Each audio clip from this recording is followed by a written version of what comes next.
मित्रांनो, तुमचं पुन्हा एकदा GB स्टोरी टेलर या यूट्यूब चॅनलवर स्वागत आहे। आजच्या आपल्या गोष्टीचं नाव आहे वेताळ टेकडी। लेखक जयेश झोमटे। पण गोष्ट सुरू करण्याआधी जर कोणी या चॅनलवर पहिल्यांदाच आलेले असाल तर त्यांनी ह्या चॅनलला सबस्क्राईब करायला विसरू नका। चला तर मग अजिबात वेळ न घालवता गोष्टीला सुरुवात करूया।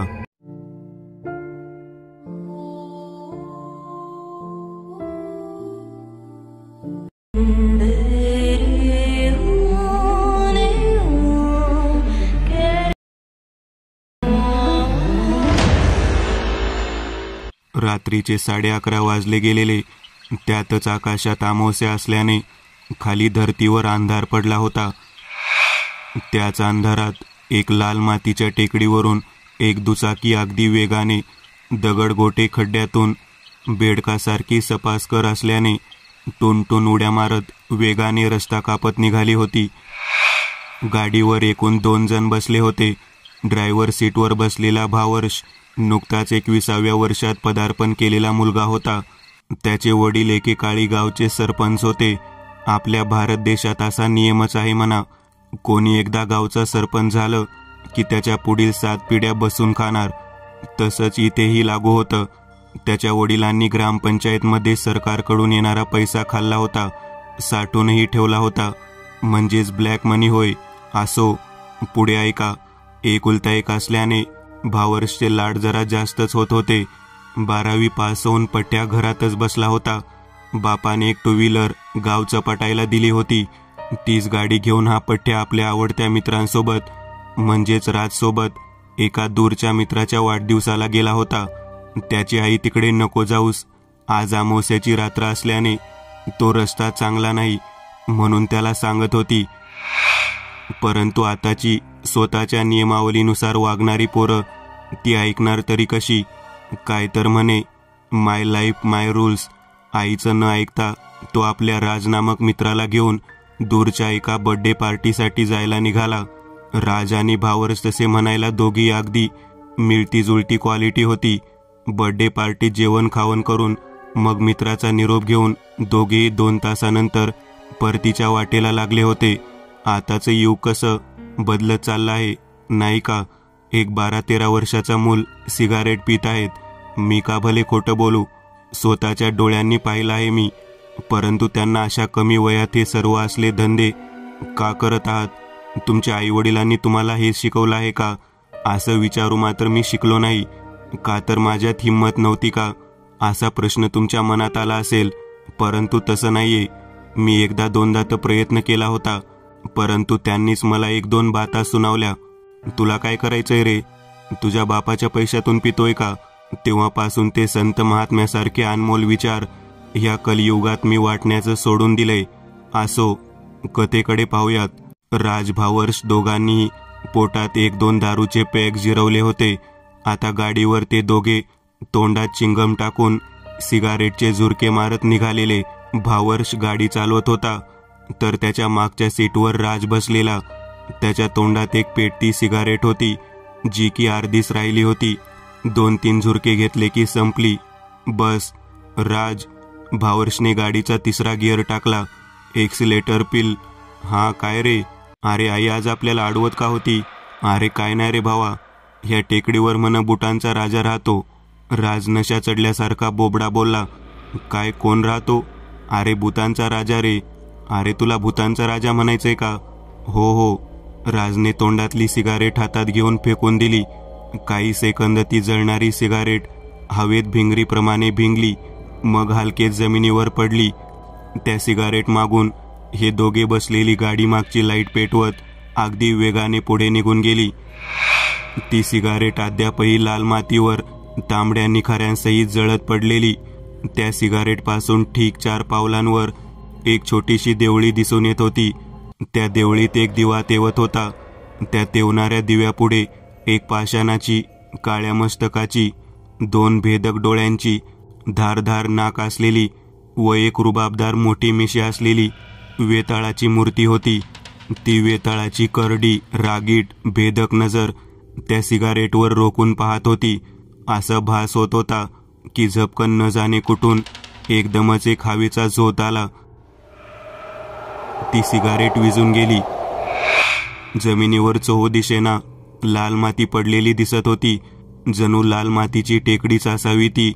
त्याच लाल मातीच्या रस्त्यावरून एक काळ्या रंगाचा विंचू मागचा विषारी डंख मोठ्या रुबाबात वर उचलून तुरुतुरु छोट्या पावलांनी रस्ता क्रॉस करत होता की अचानक दुरून एक पिवळ्या रंगाचा हेडलाईटचा प्रकाश त्या विंचवावर पडू लागला.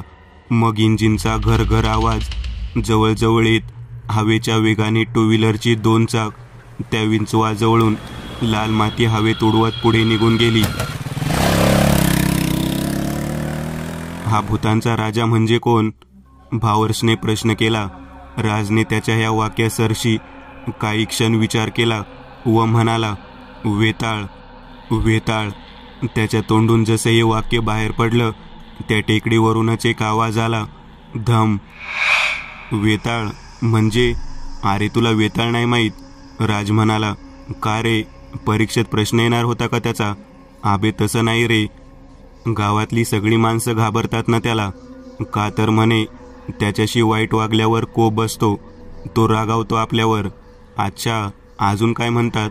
भावर्ष उत्सुकतेने म्हणाला. असं म्हणतात की या लाल मातीच्या टेकडीच्या 3 किलोमीटरच्या सर्व भागात त्याचं अस्तित्व आहे. याच माळरानात त्याचे 2 मंदिरही आहेत. एक मंदिर रस्त्यावर आहे. हा तोच मंदिर आहे मित्रांनो, ज्या मंदिरापुढे राजने सिगारेट फेकली होती. दुसरं मंदिर माळरानातच कुठेतरी आत आहे. गावातली लोक असं म्हणतात की दर अमावस्याला ह्या दुसऱ्या मंदिरात वेताळाची भूतांची जत्रा भरते. पंचक्रोशीतील सर्व प्रजातीची भूतं ह्या पालखीत पाहायला मिळतात.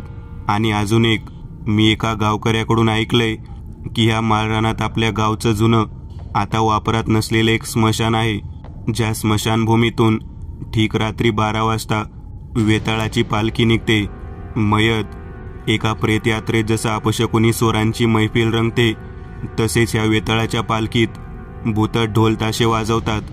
कोणी नाचत असतं तर कोणी हसत असतं, कोणी रडत विवळत नाना तरा.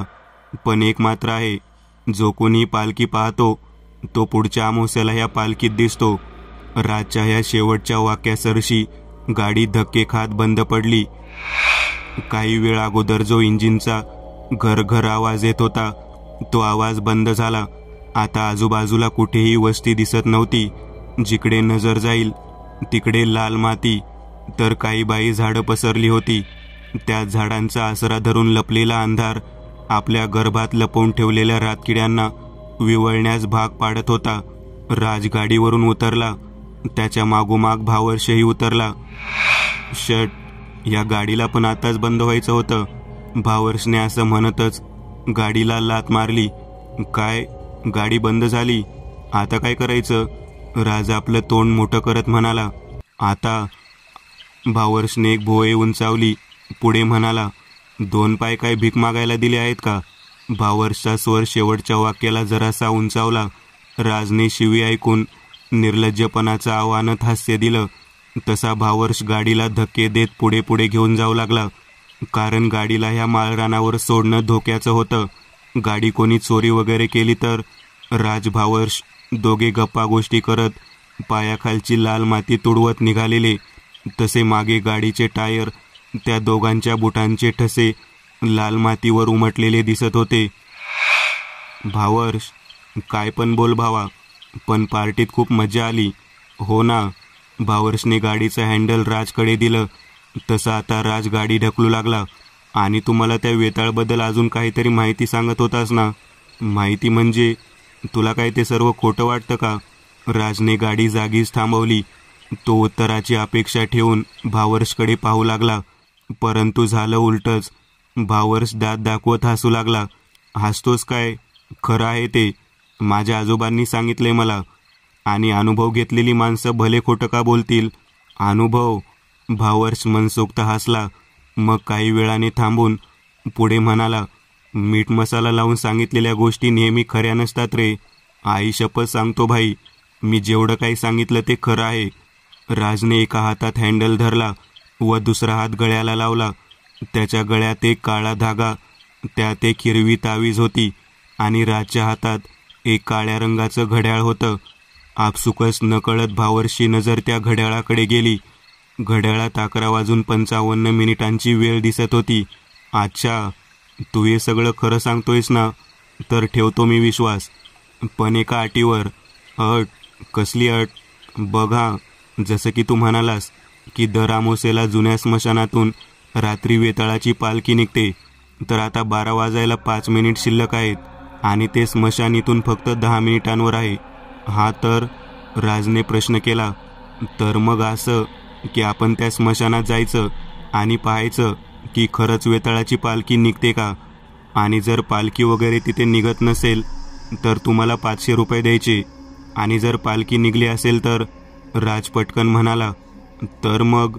भावर्ष काही क्षण आकाशात पाहत राहिला व पुढे म्हणाला, तर मी तुला 2000 रुपये देईन. मान्य आहे? भावर्षने पैज लावण्यासाठी हात पुढे केला. काही क्षण राज विचार करत राहिला. काही क्षण त्याच्याही मनात विचार येऊन गेला. आपण आजपर्यंत कधी भूत पाहिलंच नाहीये, तर ते अस्तित्वात तरी असेल का?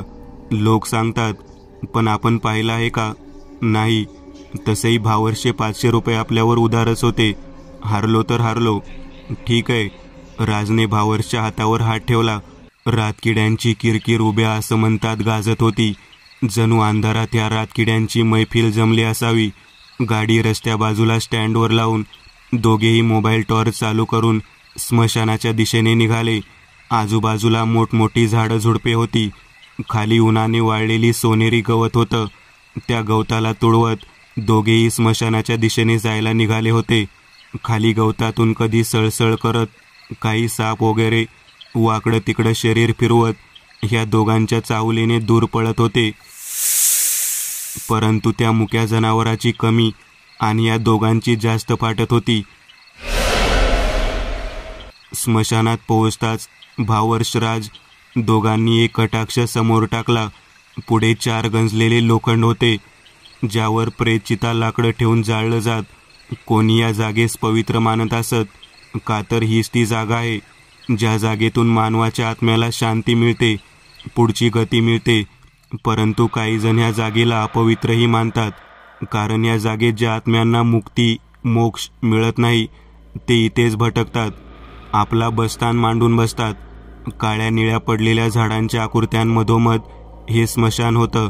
त्या 4 लोखंडावर खालचं सोनेरी गवत मिठी मारून बसलेलं. बघ राज, आलं स्मशान. भावर्षच्या ह्या वाक्यावर राजने एक वेळ घड्याळात पाहिलं. 12:12 झाली होती. झालं समाधान. ह्या जगात भूत ही गोष्ट अस्तित्वात नाहीच आहे रे. तुझ्या जीबी स्टोरी टेलरच्या गोष्टी ऐकतोस ना, खोटं असतं ते सर्व. राजने निराश होत पॅन्टच्या खिशात हात घातला. 2 500च्या नोटा बाहेर काढल्या. पैसे बाहेर काढता वेळेस नकळत त्याचा हात मोबाईलच्या की बटनावर दाबला गेला. अचानक स्क्रीन डिस्प्ले ऑन झाला. त्याचं लक्ष त्या चालू स्क्रीनवर गेलं. त्या स्क्रीनवर वेळ होती 11:58. चल पैसे दे. भावर्षने हात पुढे केला. थांब, अजून 12 वाजले नाहीत. माझं घड्याळ पुढे आहे. काय म्हणत भावर्षने स्क्रीनवर पाहिलं. त्यालाही आश्चर्यकारक धक्काच बसला, कारण मोबाईलमध्ये अजून 12 वाजले नव्हते. ठीक आहे, 2 मिनिटे थांबूयात. ते पैसे हवे तर माझ्याकडेच देऊन ठेव. भावर्षने हरवटल्यासारखा हात पुढे केला. राजने दोन्ही नोटा त्याच्या हातावर ठेवल्या. दोघांनी आपापला फोन काढला. वेळ पाहू लागले. 11:59 वेळ स्क्रीनवर दिसत होती. दोघांच्याही नजरा 12 केव्हा वाजतात ह्यासाठी फोन स्क्रीनवर केंद्रित झालेल्या की तेवढ्यात 59 मिनिट बदलून तिथे 2 शून्य आले आणि तास काट्यावर 12. झालं, वाजले 12. चल निघूयात. भावर्ष पटकन म्हणाला. ए भाई, थांब जरा 2 मिनिट. राज म्हणाला. त्याच्या ह्या वाक्यावर भावर्ष खांदे हलवत हसू लागला, खिदळू लागला व म्हणाला, अरे येड्या, तुझा अजून विश्वास नाही का बसत की भूत वगैरे काही नसतं? भावर्षच्या तोंडून जसा हा शब्द बाहेर पडला त्याच क्षणी वातावरणात एक ढोल बदडवण्याचा आवाज घुमला. धम. आवाज येताच भावर्षचे डोळे विस्फारले. शरीर गोठलं गेलं. हातपाय शरीराला चिकटले गेले. तेवढ्यात पुन्हा तो आवाज आला. धम धम एका पाठोपाठ ढोल बदलवण्याचे आवाज घुमले. त्या प्रत्येक आवाजासरशी वातावरणातला गारवा वाढू लागला. अंधारातून कोणीतरी आपल्याला चोरून पाहत आहे असं क्षणाक्षणा भास होऊ लागला. मनावर भीतीचा हातोडा घाव घालू लागला. राजने भावर्सचा हात हाती घेत बाजूच्याच एका झुडपाचा आसरा घेतला. म्हणजे एका काळोख्या झुडपाआड ते दोघे लपून समोरचं दृश्य पाहत बसले. पुढून अंधारातून जेमतेम 100 मीटर दुरून मशाली टिटव्या नाचवत भुतावळ येत होती. अंधारात कोण्या मेलेल्या माणसाची प्रेतयात्रा रामनामच्या घोषात निघावी तशी वेताळाची पालखी ह्या दोघांच्या दिशेने येत होती. पालखीतली भुतावळ कोणी रडत होतं, लागलीच हसत होतं, कोणी हेल काढून ओरडत विवळत लगेच येड्यासारखं खुदकन हसत होतं. हाडळ सवाशीन वाढलेले केस घराघरा डोकं फिरवत पुढे येत होत्या. राज, आता काय करायचं? ही सगळी तर आपल्याच दिशेने येत आहेत. जणू त्यांनी आपल्याला पाहिलं असावं. भावर्सने आपली बाजू मांडली. पाहिलंस, ह्या जगात भूत असतात आणि झोमटे सरांच्या स्टोरीज खोट्या नसतात. हो रे बाबा हो, माफ कर मला, पण आता या संकटातून कसं वाचायचं ते शोध. भावर्स पटकन म्हणाला. मागून विचित्रपणे हेळ काढून ओरडत विवळत भुतावळ पुढे सरकत होती. कोणत्याही क्षणी ते इथे पोहोचणार होते. थांब, मी जयेश झोमटे यांच्या एका कथेमध्ये वेताळापासून कसं वाचता येईल हे ऐकलं आहे. राज म्हणाला. अच्छा, काय आहे ते? थांब, मला आठवू दे. राजने आपले दोन्ही हात डोक्याला लावले. तो आठवू लागला त्याने काय वाचलं होतं. मागून ढोल बदडवत ताशा वाजवत भूत प्रेत येत होती. रातकिड्यांची किरकिर ह्या असल्या अभद्र सैतानांना पाहून गप्प लपून बसलेली. आठवलं, राज मोठ्याने म्हणाला. काय आहे तो उपाय? एकच उपाय आहे. आपल्याला वेताळाच्या पालखीचं दर्शन घ्यावं लागेल आणि पुढे जे काही करायचं आहे मी करेल. राजने असं म्हणत पुढे पाहिलं तसा त्याच क्षणी त्यांना तो दिसला. वेताळ एका शाही पालखीत बसला होता. तो 2 जल्लादसारख्या काळ्या भूतांनी त्याची पालखी धरली होती आणि त्यात हा लुकड्या पांढऱ्या फट्ट देहाचा, डोक्यावरचे केस मोकळे सोडून आरामात दोन्ही पाय पुढे सोडून एक पाय वर करून त्या पालखीत बसलेला वेताळ, अखंड पंचक्रोशीतल्या भूतांचा राजा, पाताळाचा राजा वेताळेश्वर, खुद्द सैतान. भावर शूट, त्या पालखीचं दर्शन घ्यायचंय आपल्याला. ए राज, तू वेडा झालायस का? ती भूतावळ आपल्याला तिथपर्यंत पोहोचू देईल का? भावर्ष, आपल्याकडे दुसरा मार्ग नाहीये, उठ.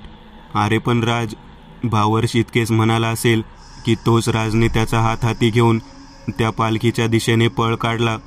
पळ काढता वेळेस त्याने त्याच्या गळ्यात असलेल्या हिरव्या तावीजला उपटून हाती घेतलं. तो हात त्याने पुढे केला तसा त्या हिरव्या तावीजमधून एक प्रखर दिव्य प्रकाश बाहेर निघाला जो त्या भूतावळीस असहनीय होऊ लागला. त्या प्रकाशाने त्या भूतावळीचे डोळे दिपले तर कोण्या प्रेताचं शरीर भाजून निघाला. सर्व प्रेत, विविध प्रकारची भूतं त्या दोघांच्या रस्त्यातून बाजूला झाली.